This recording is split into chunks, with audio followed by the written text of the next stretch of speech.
Salut à tous, j'espère que vous allez bien. Je suis très heureux de vous retrouver aujourd'hui avec Corentin Orsini, le cofondateur de Super Capital. C'est quelqu'un qui est intervenu il y a quelques mois dans ma communauté privée pour parler en fait de ce qu'il propose, qui est de l'investissement en private equity avec une spécialité, tu m'arrêteras Corentin si je dis des bêtises ou tu vas me corriger après, mais sur du seed et du pré-seed, ce qui en fait c'est un des seuls qui propose ça en France. Ils existent depuis 5 ans. Donc moi je les suis. J'ai notamment alors sur un autre produit qui est lié à l'immobilier. On en parlera un peu plus tard. Dans cette intervention, mais moi j'ai déjà aussi investi dans Super Capital Immobilier. On a des membres de la communauté qui ont investi donc déjà dans le fonds Super Capital pour du private equity. Et donc il a accepté d'intervenir sur ma chaîne pour vous présenter, vous parler en fait de ce qui existe en termes de possibilités, puisque je sais qu'il y en a beaucoup qui se demandent, OK, mais comment on s'y prend pour investir dans du private equity, qui n'ont pas forcément le temps, la bande passante, l'énergie de faire toutes les recherches par soi-même, de faire tout le maillage de contact. Et c'est ce que propose bien Corentin avec Super Capital. Donc, écoute, si tu veux bien te présenter et nous dire ce que fait Super Capital. Oui, merci beaucoup pour cette introduction qui est tout à fait juste. Effectivement, donc nous, on est actifs dans l'investissement private equity. Donc, private equity, c'est quoi? C'est le contraire du public equity, donc les sociétés non cotées. Et donc, on est né il y a à peu près 4-5 ans sur la volonté de se regrouper en tant que communauté d'investisseurs et pas forcément justement des investisseurs qui avaient des moyens, des très, très gros moyens. L'idée, elle est née comment? Elle est née que moi, de mon côté, je mettais quelques petits tickets de 5 ou 10K à droite à gauche dans des boîtes qui me paraissaient à fort potentiel. Et puis, j'avais mes associés d'aujourd'hui qui faisaient pareil dans leur coin. Et puis, on s'est dit, attends, c'est dommage, regroupons-nous pour être plus forts, pour investir des plus gros tickets, parce que parfois, il y a certains deals dans lesquels il faut mettre des tickets un peu plus importants que 5 ou 10K pour pouvoir rentrer. Donc, tout est parti de là, de se grouper et puis de sélectionner les meilleurs deals pour pouvoir les partager autour de nous. Et puis, ça a grossi, mais on en parlera sûrement après. Parfait. Écoute, merci. Présentation succincte et efficace, toujours à ton habitude. Donc voilà, ce que vous l'aurez compris, hein, ce que fait Super Capital, c'est justement de donner accès d'investissement dans des startups. On a préparé bien évidemment un certain nombre de sujets sur le ticket d'entrée minimum, comment ça fonctionne en termes de frais, les types de sociétés visées, comment se déroulent les choix d'investissement, combien d'entreprises, etc. Voilà l'objectif de cette vidéo aujourd'hui, c'est de vous parler de ce qu'ils font, de quelle manière ils le font, et puis potentiellement si c'est quelque chose qui vous intéresse. Et moi, je trouve vraiment intéressant ce qu'ils proposent parce que justement, il y a des tickets minimums qui sont plus accessibles, on va dire, aux commun des mortels en quelque sorte et bien de vous donner envie d'investir avec eux. Donc déjà, voilà, le ticket d'entrée minimum, puisque ça c'est comme tu l'évoquais, Ouais. c'est de rendre aussi ce vaisseau d'investissement accessible. Ouais. Écoute, donc ça, c'est effectivement la première vraie question. En gros, il faut comprendre que d'abord, voilà, il faut rappeler un truc, c'est que l'investissement en startup, c'est très risqué. Qui dit investissement très risqué dit il faut absolument se diversifier. Se diversifier, ça veut dire quoi? Ça veut dire ne pas investir dans une ou deux startups, mais investir dans au moins 10 ou 20 startups. Une fois qu'on a dit ça, on se dit OK, ça veut dire que si le ticket minimum par startup, il est généralement de 10K, hein, pour simplifier, hein, c'est à peu près ça. Tu dois investir dans minimum 20 boîtes, ça veut dire qu'il te faut 200 000 euros pour démarrer. 200 000 euros, c'est une somme assez importante. C'est dédié uniquement comme ça au private equity, start-up, etc. Bon. Mm. Du coup, nous, ce qu'on s'est dit, c'est qu'à partir de 2020, on a créé chaque année un véhicule d'investissement commun. Donc, ça veut dire quoi? Ça veut dire que chaque année, on crée une société.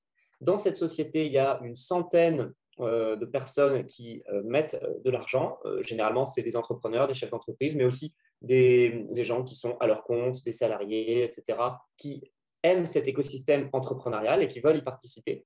Et donc, ces véhicules, ils sont accessibles à partir de 20K, donc de 20 000 euros.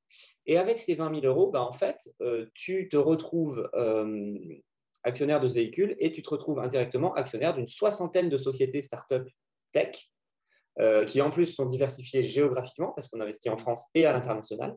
Donc en fait, aujourd'hui, Super Capital, c'est la seule manière, aujourd'hui à ma connaissance, en tout cas en France, avec un ticket relativement réduit de 20K, d'être dans une soixantaine de startups tech, donc diversifiées, dans cette classe d'actifs, avec une présélection, un choix de la part de nous, les fondateurs et les dirigeants de Super Capital, puisque il y a des opportunités d'investissement en startup, il y en a des milliers, voire des dizaines de milliers chaque année, et nous, on va les préfiltrer, les présélectionner.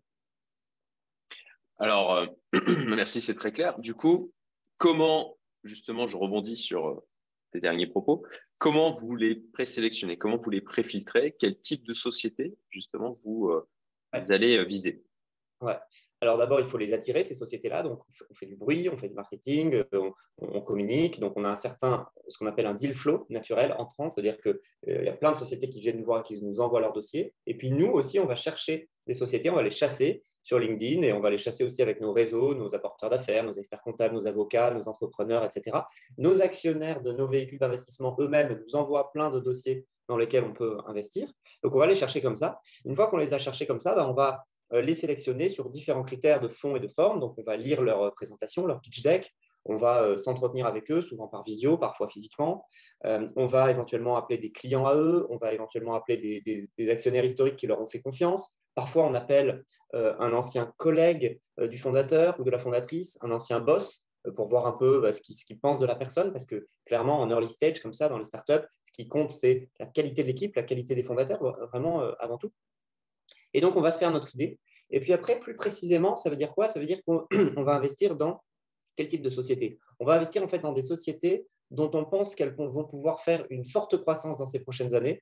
Et qui dit forte croissance dit un peu notre espérance, c'est de faire x10 en quelques années sur un ticket. Attention, je ne parle pas de l'ensemble du véhicule, je parle de un ticket d'investissement. Si on considère qu'on peut faire un x10, le x10, il est possible sur un ticket d'investissement, on va pouvoir y aller.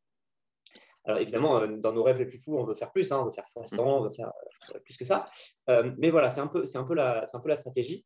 Donc ça veut dire que c'est des boîtes, ce qu'on appelle scalables, donc qui peuvent s'industrialiser, se processer, se développer. Des boîtes vraiment très majoritairement des boîtes dans le digital, parce que c'est des boîtes plus facilement scalables et plus facilement industrialisables avec des marges brutes très élevées dans le digital. Je dirais qu'on fait à peu près 5 à 7% hors digital. Voilà. 60% en France, 40% à l'international. Quand je dis international, c'est autres pays, Europe, et c'est US, Canada, Amérique du Sud et Asie principalement. On a investi pas mal en Inde, on a investi à Singapour, Mexique, Brésil, US évidemment. Voilà. Et donc ensuite, si tu regardes un peu les maturités des boîtes dans lesquelles on investit, si on donne une fourchette assez large, c'est des boîtes qui généralement font entre 10 et 100K de revenus mensuels. 10 et 100K de revenus mensuels. On fait quelques exceptions où on va aller en dessous de 10K mensuels, donc en gros des boîtes qui ne font pas de chiffres. Ces exceptions-là, on va les faire sur des serial entrepreneurs uniquement, des gens qui ont déjà créé des boîtes avant et vendu des boîtes avant, ou des gens qui ont vraiment un track record très très fort dans le domaine en question. Je vais donner un exemple tout bête, quelqu'un qui était à un poste assez stratégique, assez haut, dans une boîte de conseil sur une verticale, je veux dire une boîte de conseil spécialisée dans, je sais pas, la RSE dans le retail. Et ce mec-là ou cette nana-là, il crée une société dans la RSE dans le retail. Bon, on va se dire qu'il a plutôt bien étudié le marché pendant 10 ans et on va se dire qu'il a un bon track record pour qu'on puisse investir avant ces fameux 10K mensuels. Mais la plupart du temps, 80% du temps, on investit après les 10K mensuels. Voilà. Et évidemment, énormément de boîtes qu'on appelle tech. Alors, ce n'est pas forcément de la deep tech. On en a aussi de la deep tech, mais vraiment, notre core business, c'est d'investir dans des startups du software, ce qu'on appelle le SaaS, donc le software récurrent vendu sur abonnement. Parfait. Bon, donc une diversification géographique, mais qui présente quand même, sauf erreur de ma part, une certaine limitation d'un point de vue pour des raisons de fiscalité aussi. Absolument, tu as raison. Effectivement, ce qu'on fait, c'est qu'on investit majoritairement en France et en Union européenne, puisque en fait, alors, il y a deux choses. Fiscalement, effectivement, on a un régime intéressant qui s'appelle la SCR, donc la Société de Capital Risque. Ce régime permet d'avoir une fiscalité limitée à 17,2% des plus-values que l'on va distribuer. Ces plus-values, on les distribue entre l'année 5 et l'année 9 de chaque véhicule d'investissement. Donc, toutes les plus-values qui sont distribuées l'actionnaire personne physique en France, il paye 17,2% de fiscalité, point. Donc ça, c'est déjà vachement intéressant par rapport à la flat tax de 30% ou par rapport à même l'IR, etc.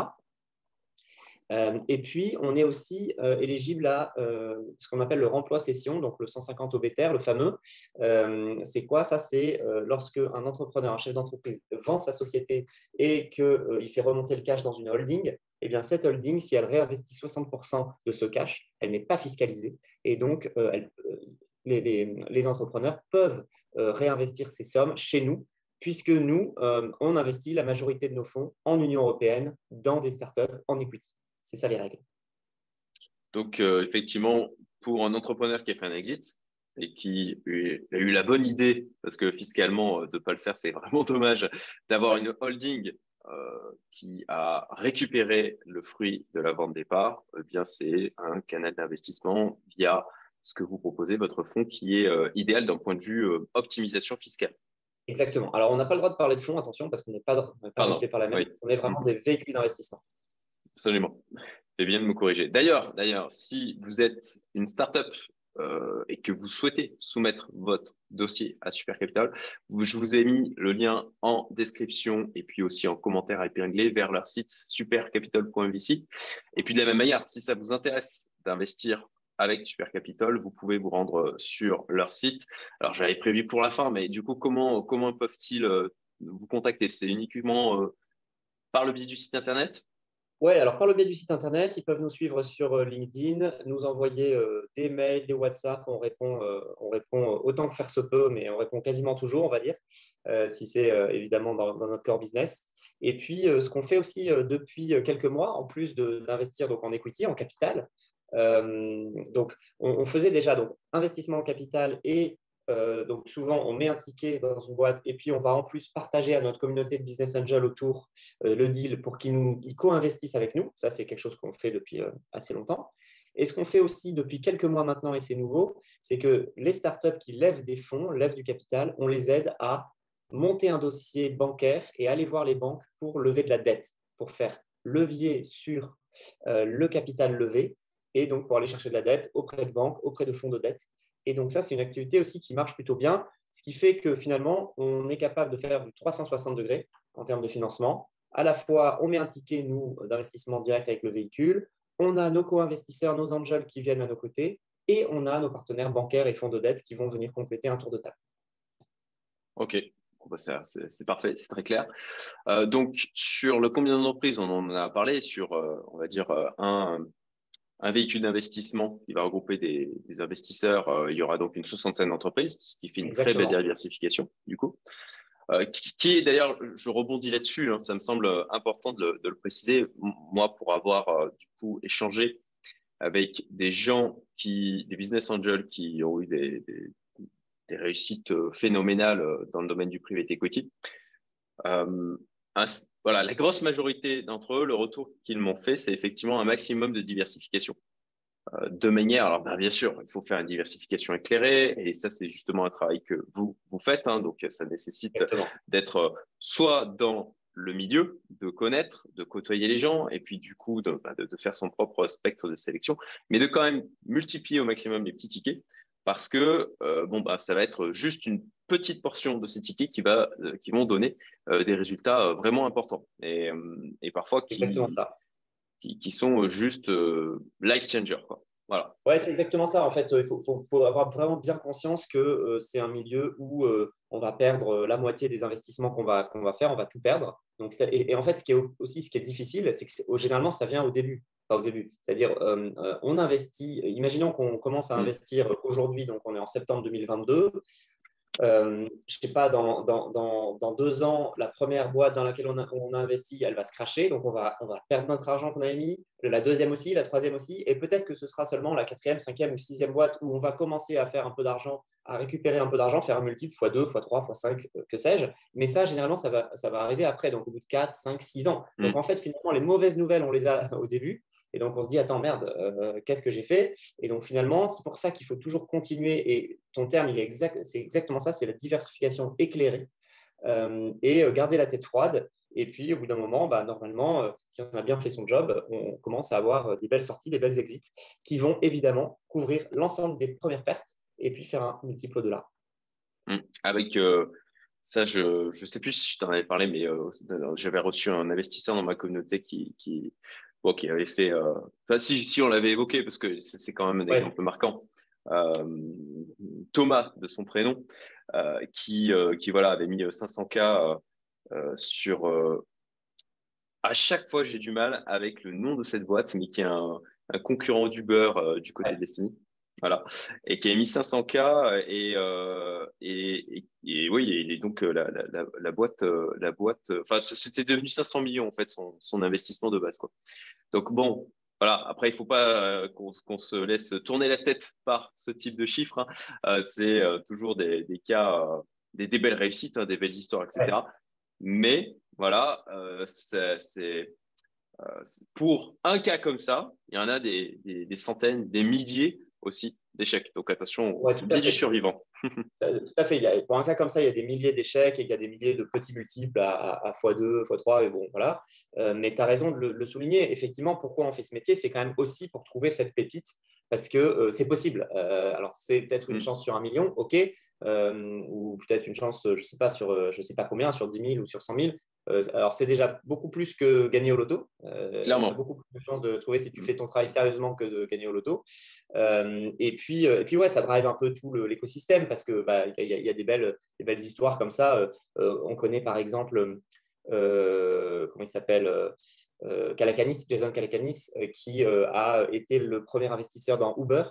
Et donc, encore, tu vois, encore une fois, une boîte similaire. Et lui, il a fait fois 12 000 ou fois 15 000, tu vois, un truc comme ça. Donc, c'est encore plus gigantesque.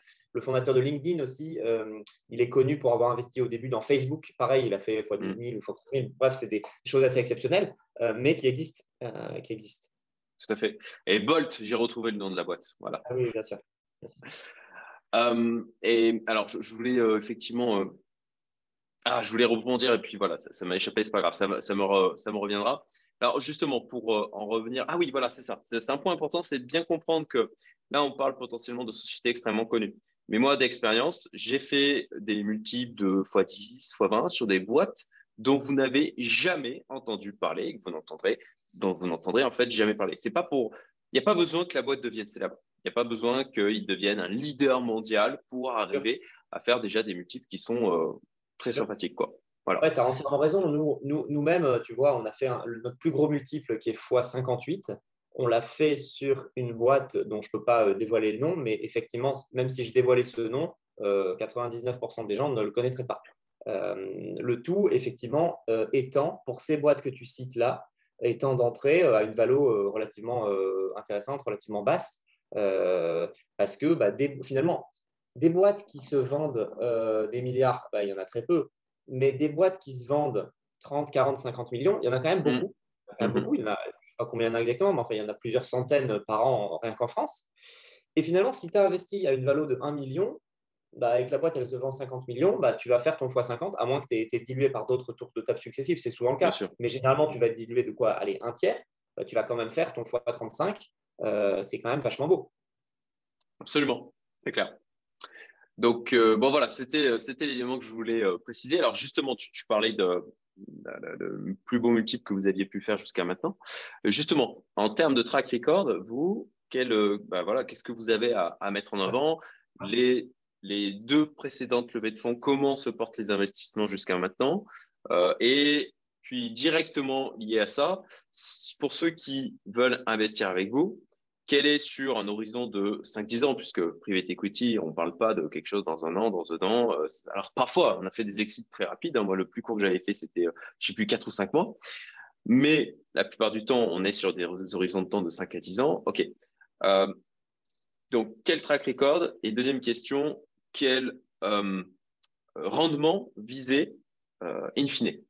Ouais. Alors, avant de créer ces premiers véhicules d'investissement, le premier date de l'automne 2020, donc il a 2 ans, et le deuxième date de l'automne 2021, il a 1 an. Avant ça, on a tous les trois, les fondateurs de Super Capital, investis comme business angel depuis 5-6 ans, ou 6-7 ans, et on a à nous trois une quinzaine d'exits avec des multiples entre x3 et x58. Donc, on a un certain nombre de belles exits, de belles boîtes, dont certaines sont très connues, d'autres moins, comme tu disais. Donc là, on a un beau track record perso. Sur les véhicules d'investissement, comme le plus vieux a 2 ans, pour l'instant, on n'a pas vraiment de track record parce que, comme tu l'as dit, les sociétés mettent du temps à exiter, à être vendues. Mais ce qu'on peut dire, c'est quoi? On vient de faire le reporting là, du premier semestre 2022. Et donc, on a une petite centaine de boîtes en portefeuille entre les deux véhicules d'investissement, Super Capital 1 et 2. Sur cette centaine de boîtes, il y en a une qui a fait faillite. Il y en a 2 ou 3 qui sont en situation difficile et qui pourraient faire faillite dans les 6 à 12 mois. Ensuite, sur le reste, on en a une dizaine qui se portent très, très bien. Quand je dis très, très bien, ça veut dire quoi? Ça veut dire soit croissance très forte du revenu mensuel ou annuel, soit qu'ils ont levé un gros tour de financement entre 1 et 10 millions d'euros de plus par rapport à quand on est rentré, voire les deux. Augmentation du chiffre d'affaires. Et souvent, d'ailleurs, ça va ensemble. Augmentation du CA, belle croissance et belle levée de fonds. Donc ça, on est content. On a une bonne dizaine de boîtes qui se portent très, très bien. Sur 100, ça fait 10% et c'est très bien. Le reste des boîtes, pour l'instant, elles se développent plutôt bien. Elles n'ont pas forcément levé encore d'argent. C'est récent. Ça veut dire qu'en gros, le gros des investissements qu'on a fait, c'est dans les 12 derniers mois. Ces boîtes-là, elles vont recommencer à lever des fonds dans les 6, 12, 18 mois qui viennent. Et donc là, on aura une meilleure visibilité. Ce que l'on vise à terme, c'est quoi? Nous, on sera content si on arrive à faire x3 à nos investisseurs sur chaque véhicule. x3. L'horizon d'investissement, c'est, comme tu l'as dit, dans les 7-8 ans à peu près. On commence à distribuer les plus-values à partir de l'année 5, pas avant, même s'il y a des exits avant, on ne peut pas fiscalement. Et donc, l'objectif, c'est effectivement de faire x3. Et la beauté du modèle, c'est qu'on peut faire x3, mais ce n'est pas plafonné. Tu vois, Xange, qui est un très beau fonds VC français, parisien, a récemment publié des datas sur lesquelles ils ont fait x6, par exemple, sur un véhicule. Donc, c'est assez beau. Les gens connaissent aussi Kima, KIMA, qui est le véhicule de Xavier Niel, l'un des véhicules de Xavier Niel, en tout cas celui sur les startups. Et donc, Jean-Georges Brochard, qui s'en occupe et que tu as reçu, je crois, avait aussi publié des belles stats, des belles datas sur les millésimes d'investissement avec des beaux multiples et des beaux TRI. Nous, on a une stratégie d'investissement qui est assez similaire à celle de Kima, c'est-à-dire, c'est comme tu dis, diversification éclairée. On met beaucoup de tickets, 50, 60, 70 dans l'année, des petits tickets. Et quand on pense que la boîte est très belle, on va participer encore au tour de table d'après. Et notamment dans les 10 boîtes dont je te parlais qui se portent très très bien, on en a une qui vient de lever un beau tour de table de 4 ou 5 millions d'euros, qui est en train de le lever là, c'est quasiment fini. Et on a mis ce qu'on appelle notre prorata, c'est-à-dire qu'on a mis ce qu'on avait le droit de mettre pour rester, pour pas se faire diluer en fait avec ce tour de table. Tu vois. Ok. Très bien, parfait, très clair, très transparent, c'est toujours apprécié. Les taxes sur les plus-values, on l'a abordé. Du coup, bien sûr, si vous passez par un véhicule d'investissement, une holding, on a 17,2%, c'est ça? Alors, 17,2%, ça, c'est pour les personnes physiques en direct. Personnes physiques. Ah, ok. Alors, pour les holdings d'investissement, tu sais, c'est les fameux 60% que tu réinvestis qui ne sont pas fiscalisés, pour le coup. Et ça, on est éligible à ça. D'accord, ok. Voilà, donc 17,2% pour les personnes physiques, ce qui est effectivement bien mieux que la flat tax. Ok. En termes de frais, puisque forcément vous avez besoin de fonctionner, comment ça marche? Ouais. Alors, en termes de frais, il faut comprendre à peu près la structure du marché. Donc, généralement, un fonds VC, un fonds de capital risque, ça a des frais de structure assez importants. Nous, on essaye d'être un peu plus agile, un peu plus low cost que les véhicules, que les fonds qui existent sur le marché. Généralement, un VC va prendre ce qu'on appelle des management fees, donc des frais de gestion, des droits de gestion. Généralement, c'est 2 points par an, 2% par an, sur 5 à 10 ans. Donc, il va prendre entre 10 et 20 points, entre 10 et 20% des sommes qu'il va récolter et qui vont du coup, ces 10 à 20 points ne vont pas être investis, mais vont être utilisés pour payer l'équipe de gestion, les locaux, etc., entre 10 et 20 points. Nous, on a choisi d'être en dessous de ça, on prend 9 points. 9 points et on les prend à l'entrée. On ne les prend pas chaque année de manière récurrente, on les prend simplement à l'entrée. Et donc, cet argent-là, il va rémunérer à la fois nous, notre travail, l'équipe de gestion, mais aussi les différents frais légaux, donc juridiques, comptables, etc. Et comme on est des petits véhicules d'investissement, ça ne représente pas des grosses sommes. Donc, ce qu'il faut retenir, c'est qu'il y a à peu près 90% de l'argent qui est mis dans nos véhicules qui est véritablement investi in fine. Ok. D'un point de vue d'ailleurs plus personnel au niveau de l'équipe, est-ce que vous mettez des tickets systématiquement dans chacun des fonds Oui, ou tout à c'est à fait. votre discrétion? Ouais. Alors, en fait, ce qu'on s'est mis comme règle, c'est que pour chaque véhicule d'investissement, on met systématiquement le ticket minimum. On investit systématiquement le ticket minimum. Donc, parfois, c'est 15K, parfois, c'est 20K, parfois, c'est 25K. Ça dépend un peu des millésimes et ça dépend aussi des… est-ce qu'on est sur un véhicule VC Tech ou est-ce qu'on est sur un véhicule immobilier parce qu'on s'est diversifié un peu dans l'immobilier, un peu dans le LBO, etc. Mais à chaque fois, on met le ticket minimum. Donc, on investit à chaque fois. Ok. Bon, ça, c'est plutôt bien dans le sens un peu skin in the game, quoi. Ok. Comment se passe le suivi? Ouais, ça c'est vraiment une bonne question, c'est vraiment un point assez crucial parce qu'une fois qu'on a investi, bah, finalement on pourrait se dire tiens, bah, il n'y a plus rien à faire. Bah, si, en fait, il faut suivre ce qui se passe dans nos lignes d'investissement. Il faut suivre pour bah, d'abord savoir dans quoi on est embarqué et puis aussi le jour où il y a une question, il y a une opportunité de sortie, est-ce qu'on va sortir ou est-ce qu'on ne va pas sortir? Alors forcément, on va faire voter notre communauté d'investisseurs, hein. On les fait toujours voter pour investir dans une boîte, hein, on est obligé, mais on les fera aussi toujours voter pour sortir. Ah, on ne l'avait pas évoqué, ça, justement. Je me l'étais noté pour parler du Okay. système de vote. Ouais, alors le système de vote, donc à l'entrée, c'est-à-dire une fois que nous, les 3 ou 4 partenaires, on pense qu'il y a une belle opportunité d'investissement, on rédige une note d'investissement, on la partage à nos 100, 120 actionnaires, et ces 100 ou 120 actionnaires, ils votent oui ou non, est-ce qu'ils veulent oui ou non que l'on investisse dans cette boîte. Si on a une grande majorité de oui, c'est-à-dire une majorité qualifiée des 3 quarts, on va investir, on va pouvoir investir. Si on n'a pas cette majorité, on n'a pas le droit d'investir. Et c'est la même chose lors des sorties. Alors, il y a 2 types de sorties hein, pour les startups. Premier type de sortie, on n'a pas notre mot à dire parce que la boîte est complètement rachetée par un autre acquéreur, un acquéreur industriel. Et donc là, avec les clauses de tag along et drag along, on est obligé de sortir, de vendre. Donc là, il n'y a pas de question à poser. On sort, on fait notre multiple et voilà.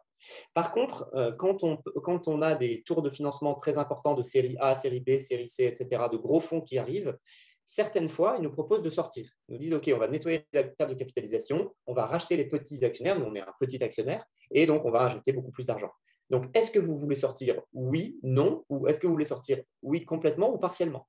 Donc, parfois, on a cette question qui est posée. Quand on a cette question qui est posée, on va, de la même manière que lors d'un investissement, faire voter nos actionnaires en leur demandant est-ce que vous voulez sortir? Oui, non. Et si c'est oui, est-ce que vous voulez sortir totalement ou partiellement de cette ligne d'investissement? Ok. Donc, moi, c'est quelque chose que j'ai bien apprécié, ce système de vote, où il y a vraiment, en fait, un aspect communautaire au niveau des investisseurs. Et d'ailleurs, on rebondira là-dessus sur l'aspect événements qui sont associés dans le fait d'investir avec Super Capital et puis les rencontres que ça peut provoquer.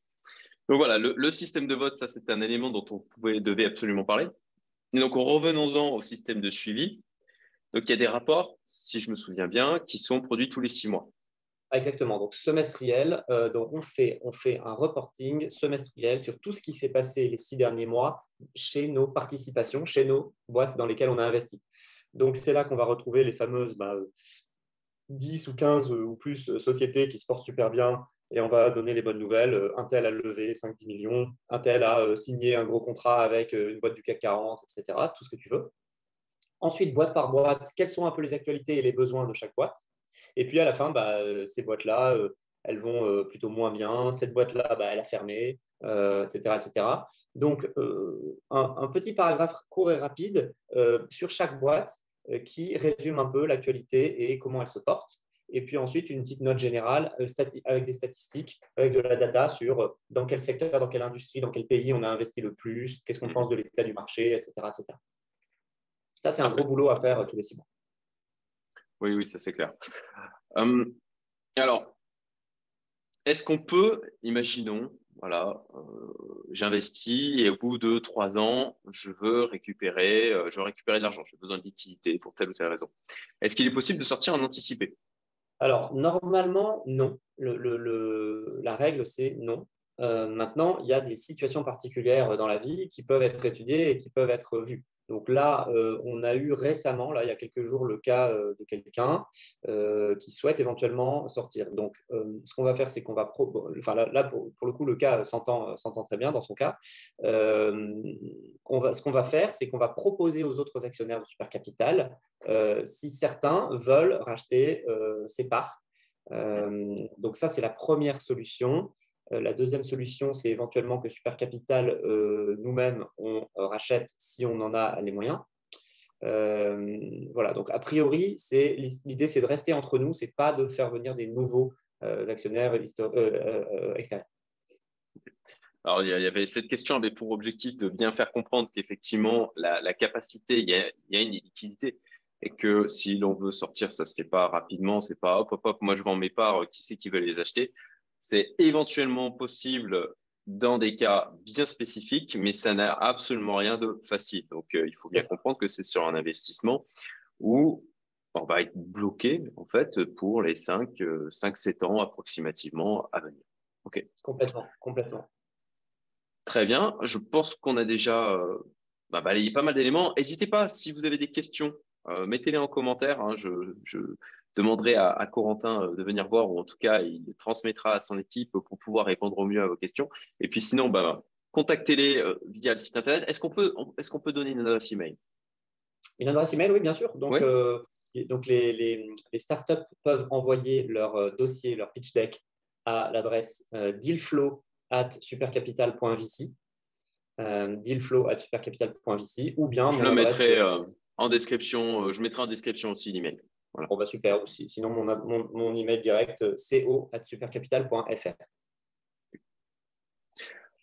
Ça va, t'as pas trop d'emails à traiter, tu arrives à tout traiter ou tu as quelqu'un quand même qui passe avant pour faire le ménage? Ouais, c'est difficile. En fait, maintenant, on est assez processé, assez organisé, où effectivement, on a plusieurs niveaux de filtres. Hmm. Et ça dépend beaucoup des périodes. Alors, il y a certaines périodes qui sont plus calmes que d'autres. Et il y a certaines périodes, c'est vraiment des ouragans, des typhons. On a l'impression vraiment de, tu sais, chaque heure, où tu sais, tu vas prendre un café un quart d'heure et puis tu reviens à ton ordi. Et puis là, tu as 10, 20 mails qui sont arrivés d'un coup.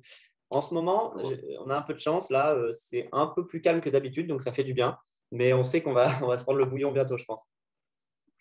Oui, je vois. On en parlait justement avant sur comment se porte le marché du private equity. Ça fait partie des questions que j'ai prévues, puisque on a une phase très attentiste sur l'ensemble des marchés. On ne sait pas trop. Il y a pas mal de choses qui se passent d'un point de vue global. Donc, tout le monde essaie de voir dans quelle direction le vent va souffler pour pouvoir se positionner. Du côté du private equity, sachant que vous êtes sur un marché assez spécifique, hein, précis de le seed, et que on est sur des horizons de temps qui sont quand même avec tous les aspects dont on a parlé, avec les liquidités, etc., sur des horizons de temps quand même un peu longs. Comment ça se passe? Est-ce que vous avez moins d'investisseurs qui arrivent? Est-ce que pour les startups, est-ce que c'est plus compliqué? Est-ce que toi, tu trouves que c'est une bonne période? Alors, juste petit spoiler, hein, dans le sens où effectivement, il y a eu des valorisations assez hautes sur l'année 2021 et que forcément, on se prend une phase de correction. C'est comme toujours, c'est assez classique. Et, et là, on est dans une phase, à mon sens, d'épuration du marché. Est-ce que tu es d'accord avec ça? Ce qui est bien pour Ouais, les investisseurs.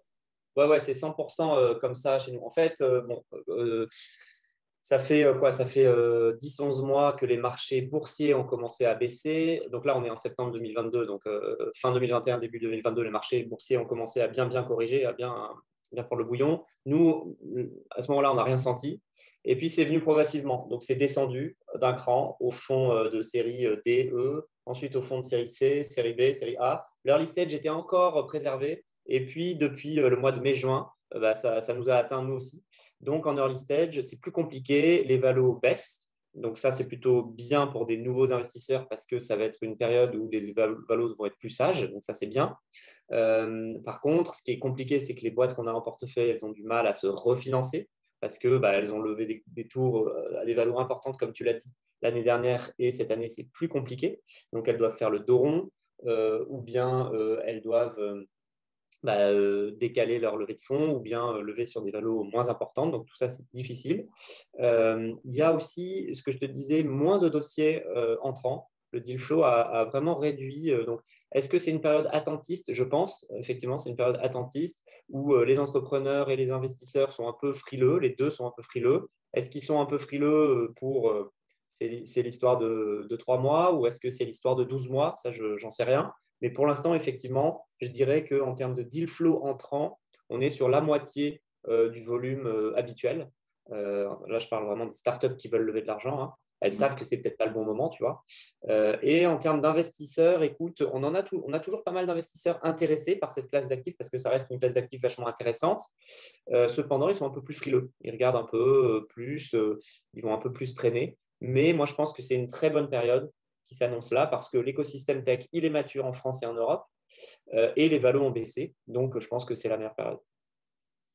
Alors, ça va dans le sens sur le fait qu'il y a une espèce d'attrait qui se développe du côté de l'Europe, de la France notamment, pour effectivement les boîtes tech.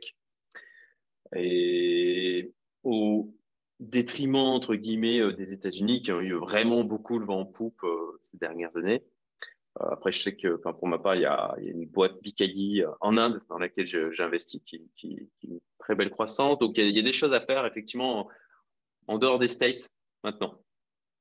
Ça va dans le Clairement. sens des En échanges fait, que j'ai eus. ce qui est vachement intéressant, c'est que comme tu dis, aux US, la décennie 2010-2020, enfin, ou 2010-2021, elle a été fulgurante, incroyable. Mm. Je parle vraiment de la tech en général, que tout stade de maturité, et notamment l'early stage. Et je pense qu'en Europe, la décennie 2020-2030, elle pourrait être aussi assez phénoménale, comme aux US, en tout cas sur l'early stage, je pense que ce sera le cas.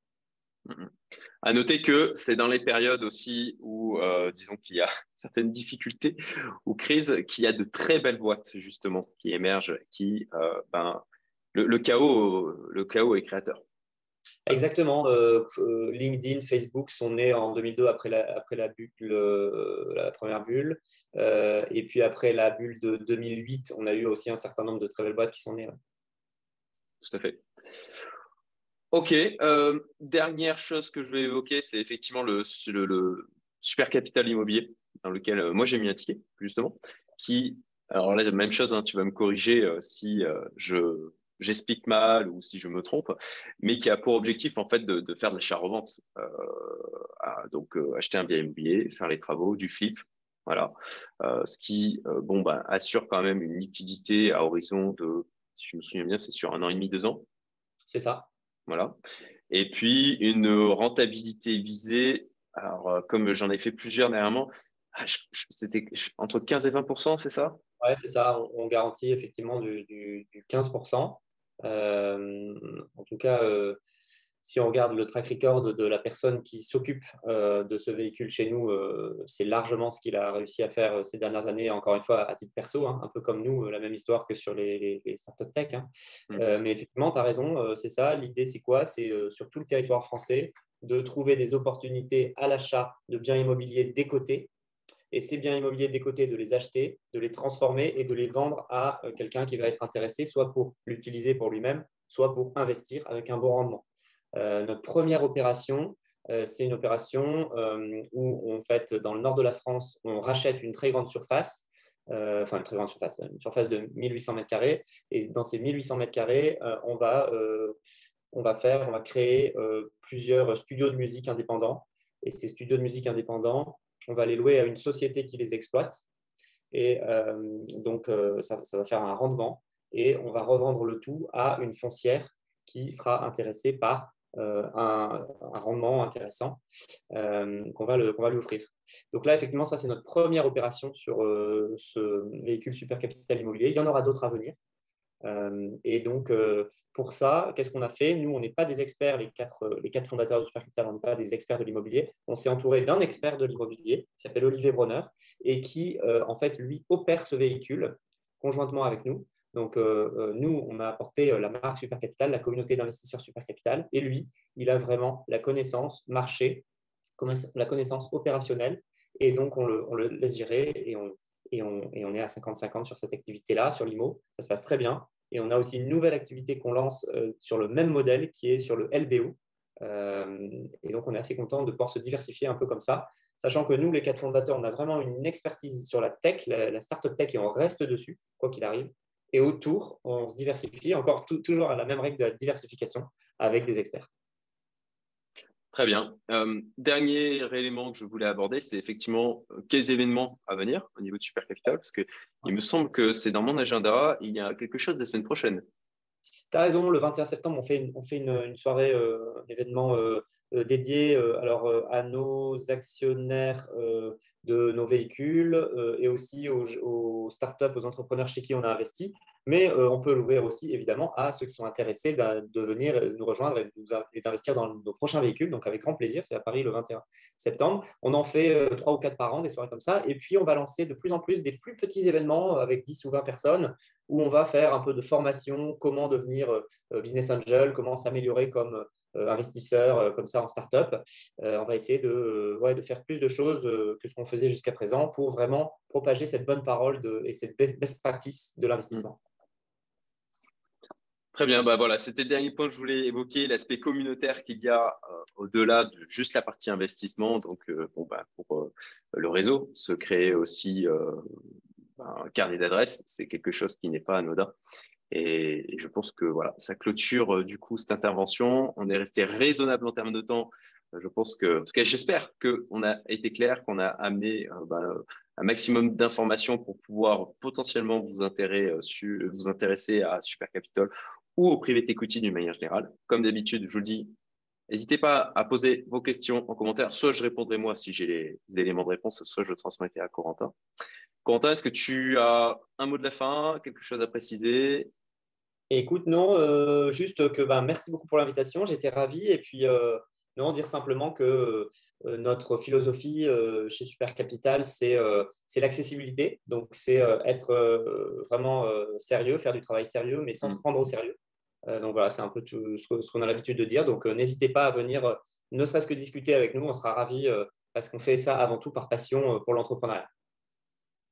Très bien. Bah, écoute, je pense que ça montre bien aussi ce que tu viens de dire, qui tu es, puisque, en tout cas, moi, c'est quelque chose que j'ai vraiment apprécié, le sérieux qui ressort des échanges que l'on a eus. Ton côté décontracté, on le voit avec le t-shirt, tu n'es pas en costume cravate. Et puis, la clarté et la transparence. Hein, c'est vraiment pas une approche en mode vendeur. Non, non, tu dis les choses. Encore une fois, ça, c'est dans mes propres valeurs. Donc, pour ceux qui se reconnaissent, voilà, je vous invite à les contacter. Merci encore. Et puis, écoute, nous, on reste en contact et à très bientôt. Et à bientôt pour d'autres Merci, vidéos. Cédric. Salut à Ciao, tous. salut.